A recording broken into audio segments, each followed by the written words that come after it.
ஒரு ஹாஸ்பிட்டலையும் பார்த்தா முன்னெல்லாம் கேன்சருக்காக ஒரு 2-3 ரூம்ஸ் வச்சுருப்பாங்க, அவ்வளோதான். ஆனால் இப்போ என்ன பண்ணுறாங்க, அந்த ஹாஸ்பிட்டல் எவ்வளோ பெரிய பில்டிங்கோ அதே அளவு பில்டிங் தனியாக கட்டுறாங்க, தனி பிளாக் கட்டுறாங்க அந்த கேன்சருக்காகவே. வாழ்க்கையில் வந்து சிகரெட்டை தொடாதவங்க, ஸ்மோக்கிங்கே பண்ணாதவங்க, ஆள்காலே சாப்பிடாதவங்களாம் இப்போ லங் கேன்சர் வருது. அது மாதிரி கேன்சர் இவ்வளோ தான் வரும்னு அந்த கட்டாயமெல்லாம் கிடையாது. இப்போது எல்லாருக்குமே அதில் வந்து எஃபெக்ட் ஆகுறாங்க. அவங்க டாக்டர்ஸ்லாம் கைவிட்டு தான் கடைசியாக என்கிட்ட வருவாங்க. அப்படி கடைசியாக வர்றவங்களே குணமாகி போகிறாங்க அப்படின்னா அது வந்து அவங்களுடைய டெடிகேஷன் தான் காரணம். கரெக்டாக எல்லாம் ஃபாலோ பண்ணுறாங்க. அந்த லைஃப் ஸ்டைல் மாடிஃபிகேஷன் கொடுக்குற மாதிரி லைஃப் ஸ்டைல் சேஞ்சஸ், உணவு முறை மாற்றங்களோட நாங்கள் வந்து டயட் பிளானை மாற்றி கொடுப்போம். ஸோ அவங்க வந்து கீமோதெரப்பி எடுத்துக்கலாம், ரேடியேஷன் பண்ணிக்கலாம், அந்த அலோபதி ட்ரீட்மெண்ட்டை கண்டினியூ பண்ணிக்கிட்டே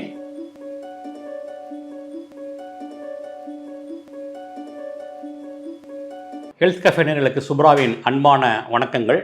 இன்றைக்கி சப்ஜெக்ட் வந்து எல்லாருமே பயப்படக்கூடிய ஒரு சப்ஜெக்ட்டு.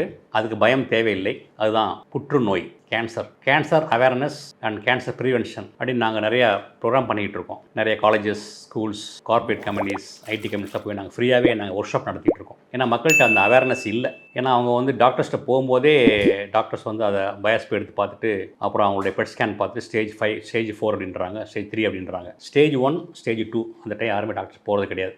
என்ன காரணம்னா நமக்கு சிம்டம் நம்ம காமிக்கும், நாம் அதை கேர் பண்ணுறது கிடையாது. எந்த மாதிரி கேன்சருக்கு எந்த மாதிரி சிம்டம் வரும் நம்ம லைட்டாக பார்க்கலாம். இப்போது இன்றைக்கி அதை பற்றி பேசணும் அப்படின்னு கேட்டிங்க அப்படின்னா, இப்போ கேன்சர் வந்து நிறைய பரவிட்டு இருக்குது. ஒரு ஹாஸ்பிட்டலையும் பார்த்தா முன்னெல்லாம் கேன்சருக்காக ஒரு 2-3 ரூம்ஸ் வச்சுருப்பாங்க, அவ்வளோதான். ஆனால் இப்போ என்ன பண்ணுறாங்க, அந்த ஹாஸ்பிட்டல் எவ்வளோ பெரிய பில்டிங்கோ அதே அளவு பில்டிங் தனியாக கட்டுறாங்க, தனி பிளாக் கட்டுறாங்க அந்த கேன்சருக்காகவே.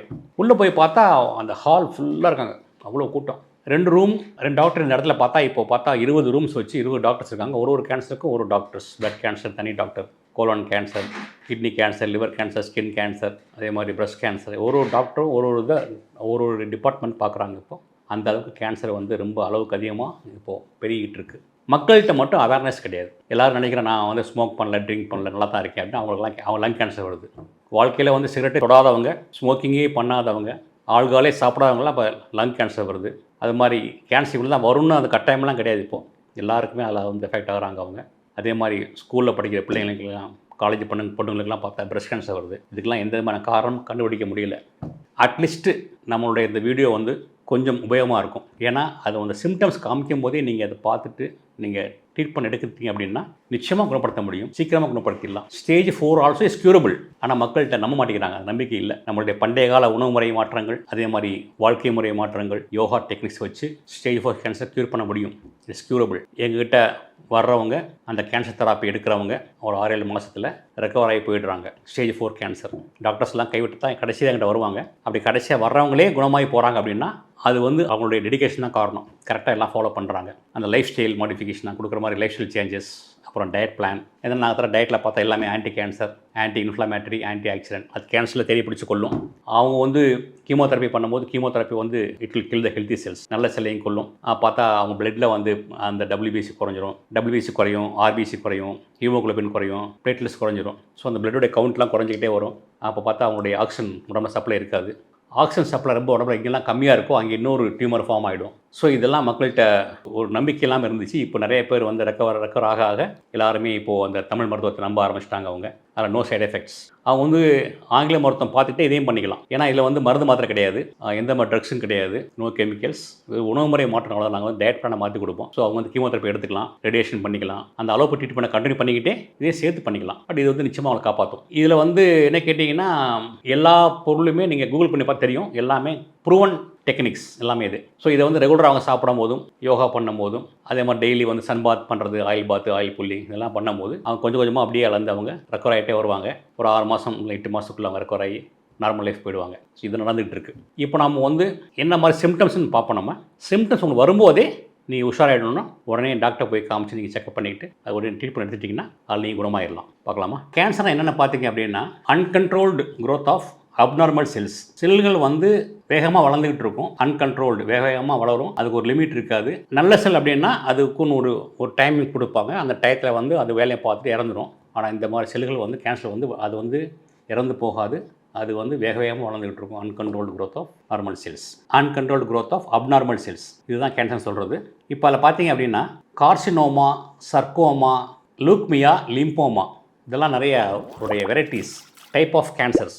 ஸோ இது எல்லா விதமான கேன்சரையுமே குணப்படுத்த முடியும். உடம்புல வந்து எந்த பகுதியில் புற்றுநோய் உருவாகுதோ அதுக்கு தகுந்த மாதிரி அதனுடைய சிம்டம்ஸும் மாறுபடும். சாதாரணமாக நம்மளோட பாடி வெயிட் வந்து சடனாக ஒரு 5 கிலோ கூடுன்னு வச்சுக்கோங்க. கூடுனாலும் குறைஞ்சாலும் கொஞ்சம் செக் பண்ணிக்கலாம். அது ஒரு காரணமாக இருக்கலாம். அதே மாதிரி ஒரு புண்ணு இருக்குது, அந்த புண்ணு ஆறவே இல்லை.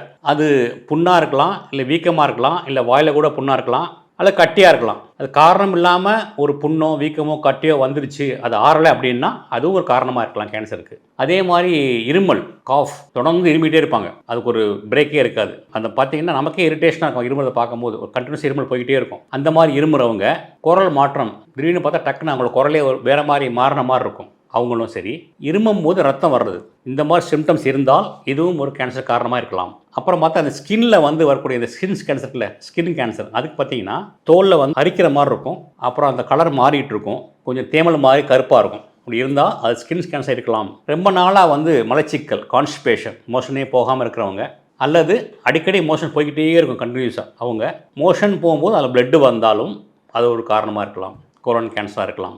அதே மாதிரி யூரின் போவாங்க, யூரின்லேயும் பிளட்டு வரும். ஸோ இதெல்லாம் இந்த ப்ராஸ்டேட் கேன்சர் அது மாதிரி வரக்கூடிய சான்ஸ் நிறையா இருக்குது. அதில் அப்படி இருந்தால் நீங்கள் கொஞ்சம் போய் செக் பண்ணிக்கலாம். அவங்களுக்கு பார்த்தா யூரின் போகிறப்போ கொஞ்சம் பெயினாக இருக்கும். அதே மாதிரி பெயின், தொடர்ந்து பேக் பெயின் வர்றது, எங்கேயாவது போன்ஸில் பார்த்தீங்கன்னா ஒரு ஜாயின்ஸில் பெயின் தொடர்ந்து இருக்கிறது, அதே மாதிரி தொடர்ந்து தலைவலி, வயிற்று வலி, இது மாதிரி வலிகள் தொடர்ந்து இருந்தால் நீங்கள் டாக்டர் போய் மாத்திரை சாப்பிட்டும் அந்த வலி குறையாமல் இருந்தாலும் அந்தந்த இடத்துக்கு தகுந்த மாதிரி கேன்சராக இருக்க வாய்ப்புகள் நிறையா இருக்குது. அதில் அப்புறம் தூக்கம் வர்ற மாதிரி இருக்கும், ஆனால் தூங்க முடியாது, பாடி ஃபுல்லாக பெயினாகவே இருக்கும். அங்கங்கே நரம்புகள், நம்மளோட போன்லாம் வலிக்கிற மாதிரி இருக்கும், எலும்புகள்லாம் வலி பெயினாக இருக்கும். அது போன் கேன்சராக இருக்கலாம், மல்டிபிள் மைலாமா அப்படிம்பாங்க, அதுவும் காரணமாக இருக்கலாம். அதே மாதிரி சாப்பாட்டை ஒரு இன்ட்ரெஸ்டே இருக்காது, நல்ல உப்பு உரப்பு காரம் எதுவும் பிடிக்காது அவங்களுக்கு. பிடிச்சது தான் இப்போ பிடிக்காத மாதிரி தோணும் அவங்களுக்கு. அப்புறம் சாப்பிட முடியாமல் இருக்கலாம், இல்லை சாப்பிட கஷ்டமாக இருக்கலாம், இல்லை அந்த சாப்பாடை முழுங்குறதுக்கு கஷ்டப்படலாம், இல்லை உள்ளே போன சாப்பாடை துப்பணும்னு தோணும், உங்களுக்கு வெளியே வரணும்னு தோணும், ஒரு மாதிரி இரிட்டேஷனாக இருக்கும். அந்த மாதிரி உள்ளவங்களுக்கும் வரக்கூடிய சான்ஸ் நிறையா இருக்குது. நைட்டு பார்த்தா திடீர்னு அவங்களுக்குலாம் வேர்க்கிற மாதிரி இருக்கும், நைட்டு படுத்திருப்பாங்க, இல்லை நைட்டு நினச்சி உட்காந்துருவாங்க, டக்குன்னு வேர்க்கும். இது அவங்களுக்கே புதுசாக இருக்கும், இது வரைக்கும் இல்லாத ஒரு சிம்டம்ஸ் அந்த மாதிரி இருக்கும். இது ஹார்மோனல் சேஞ்சஸாகவும் இருக்கலாம், இல்லை புற்றுநோயோட காரணமாகவும் இருக்கலாம். அதே மாதிரி கழுத்து, கை, கால், இடுப்பு இங்கெல்லாம் பார்த்தா ஏதாவது கட்டி மாதிரி திடீர்னு உருவாகும். நீங்கள் அமுக்கி பார்த்தா அது கட்டி உருள்ற மாதிரி இருக்கும். அது வலி இல்லாமல் இருக்கலாம், வலியாகவும் இருக்கலாம். அந்த கட்டி மேபி கொழுப்பு கட்டாகவும் இருக்கலாம், அது கேன்சர் கட்டாகவும் இருக்கலாம். உடம்புல எங்கேயாவது ஒரு பெயின் இருக்குது, இல்லை ஒரு புண்ணு இருக்குது, ஏதாவது ஒன்று இருந்தால் 2 வாரத்தில் அது சரியாயிடணும், மாத்திரை சாப்பிடாமலோ. அப்படி லாங் டேர்ம் இருந்தால் அது புற்றுநோய்க்கு ஒரு காரணமாக இருக்கலாம். உங்கள் ஃபேமிலி யாருக்காவது, உங்கள் அப்பா அம்மா தாத்தா பாட்டி பெரியப்பா சித்தப்பா அத்தை மாமா அப்படி யாருக்காவது கேன்சர் இருந்திருந்தால் அது உங்கள் ஜீனில் ஹெரிட்டரியாக வர சான்ஸ் இருக்குது. ஃபேமிலியில் வரணும்னு கட்டாயமெல்லாம் கிடையாது, வர சான்சஸ் இருக்குது. அந்த மாதிரி உள்ளவங்க ரொம்ப கேர்ஃபுல்லாக இருக்கணும். 2வது, புற்றுநோய் ஒரு தொற்று நோய் அல்ல, அதை பற்றி யாரும் பயப்பட வேண்டாம். யாருக்கா வீட்டில் புற்றுநோய் இருந்தால் நீங்கள் அவங்களை ரொம்ப ஹாப்பியாக அவங்களோட நீங்கள் நல்லா டீல் பண்ணணும். அவங்கள ஒதுக்கி வச்சிடாதீங்க, அவங்கள மனசு கஷ்டப்படுத்த வைக்காதீங்க. புற்றுநோய் நிச்சயமாக உங்களுக்குலாம் ஒட்டாது, அது மாதிரி கவலைப்பட வேணாம். நீங்கள் அவங்க நல்லா ஆறுதலை காட்டுங்க, அவங்களுக்கு ஹெல்ப் பண்ணுங்க, அவங்களுக்கு தைரியம் கொடுங்க, அவங்களை யாரும் பயமுறுத்தாதீங்க. ஏன்னா புற்றுநோய் உள்ளவங்க நிறைய பயப்படுறாங்க. இப்போ ஹாஸ்பிட்டல் போகிறாங்க, பல பேர் உட்காந்து பேசுகிறாங்க, அந்த மாதிரி ட்ரீட்மெண்ட் போகும்போது சரி, இல்லை ஏதாவது டெஸ்ட் போகும்போது சரி, ஒருத்தர் பேசி அவங்களுக்கு பயம் வந்துடுது. பயப்படக்கூடாது, பயந்தால் அந்த செல்லுடைய மியூட்டேஷன் growth ஜாஸ்தியாகும். தைரியமாக இருங்க, ஹாப்பியாக இருங்க. நிச்சயம் புற்றுநோய் குணப்படுத்தக்கூடிய நோய் தான். அதே மாதிரி ஸ்மோக் பண்ணால் தான் உங்களுக்கு கேன்சர் வரும் அப்படிலாம் கிடையாது, எல்லாருக்கும் வந்துக்கிட்டு இருக்குது. இப்போது ஸ்மோக் பண்ணாலும் பண்ணாட்டியும் லங் கேன்சர் வரும். ஸோ என்ன பண்ணுங்கள், புற்றுநோய் கண்டு ஃபஸ்ட்டு பயப்படாதீங்க.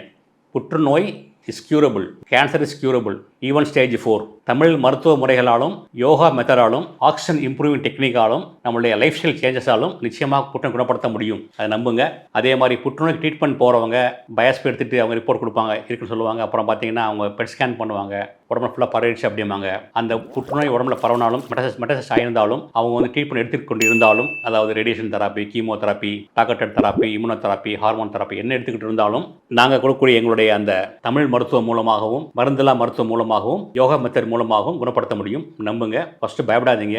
Cancer is curable. தேங்க்யூ, நன்றி, வணக்கம். இந்த வீடியோ உங்களுக்கு பிடிச்சிருந்தா லைக் பண்ணுங்க, ஷேர் பண்ணுங்க, கமெண்ட் பண்ணுங்க. மறக்காம ஹெல்த் கஃபே தமிழ் சேனலை சப்ஸ்கிரைப் பண்ணிட்டு பெல் பட்டனை கிளிக் பண்ணிடுங்க.